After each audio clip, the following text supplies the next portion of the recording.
start-up, c'est vraiment de recréer du lien sur le territoire entre les acteurs. L'enjeu, c'est cette capacité, au-delà des acteurs économiques, on va dire, d'engager les citoyens. C'est l'ouverture et la générosité, c'est tout le monde peut participer, quel que soit le niveau d'études, quel que soit l'âge, tout le monde peut apporter sa pierre à l'édifice. Et également la responsabilité et l'action. On veut aller au-delà en fait de tout ça et le but c'est aussi de pouvoir se projeter le plus loin possible et pouvoir développer les territoires. Dans un contexte où on regarde plutôt ce qui ne va pas, c'est bien aussi de temps en temps de lever la tête et de se dire qu'il y a des choses qui sont encore possibles dans ce monde et on en est acteur. Regardez que le monde peut continuer à exister parce qu'on y croit et que les citoyens ont envie de s'engager, en particulier autour du développement de la transition écologique.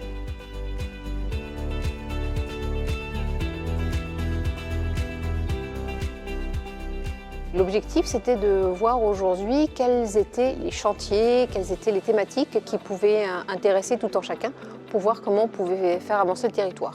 Déjà, dans un premier temps, une petite présentation des différents projets qui ont découlé de la première soirée et où en était l'avancement de chaque projet. C'était de confirmer la mobilisation de la première manifestation qui s'est tenue le 17 octobre, qui a réuni plus de 150 personnes.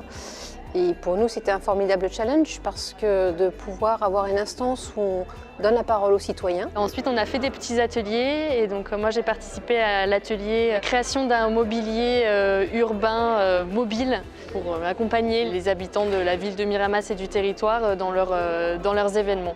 J'étais sur le projet d'aménagement temporaire de mobilier urbain dans les quartiers. L'ambiance alors très bonne.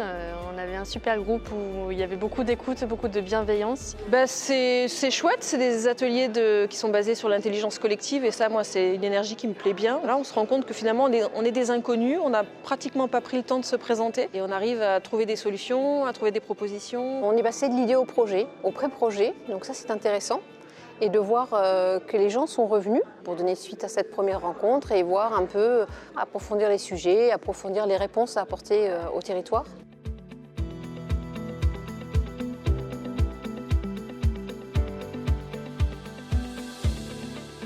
Suite à la première édition, oui, ça nous a donné envie de revenir participer à la deuxième édition, je pense, à celle d'aujourd'hui. Sur un autre projet, sur une autre idée, une autre thématique. Là, on a une idée de création d'un nez, le nez de poche, c'est un nez connecté qui va être sensible à certaines odeurs. Donc là, ce soir, on s'est posé la question un peu de ce qu'on allait pouvoir faire avec ce nez. Tout ce qui est visé sur l'odorat, voilà, et qui détecterait n'importe quelle présence d'un produit, d'une bactérie toxique, ou pas du tout. Oui, ou même chez soi, la qualité de l'air. Si on cherche des truffes. Si on cherche des trucs, bon, ça qu'on sache où aller. L'idée, elle est partie un peu de l'observation de l'étang de Berre. L'étang de Berre, quand il y a un problème dans l'étang, on dit tiens, on sent qu'il y a un problème. Plutôt que d'aller mesurer finalement l'eau, le pH, la température, des choses comme ça, c'est de se mettre hors de l'eau et de sentir l'odeur de l'eau. C'était fluide, intéressant, et un petit peu innovateur parce que c'est pas notre domaine du tout en fait.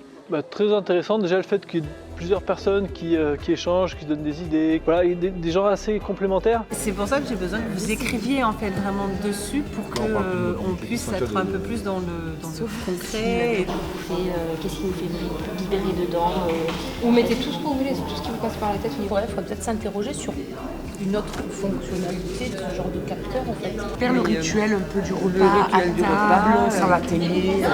Mais déjà la suite, c'est de voir émerger les projets, de les voir vivre, et de les voir perdurer. Alors la suite, c'est de trouver un groupe projet de quelques personnes qui pourraient vraiment porter le projet, avoir des idées un peu plus précises et accompagner l'équipe jusqu'à la création du prototype, la fabrication et le premier événement dans Miramas pour lancer le mobilier. On a fixé un rendez-vous pour visuellement voir déjà ce qui est déjà créé et s'imaginer ce qu'on peut agrémenter autour de ça. Et un petit mot de la fin, des idées au taquet.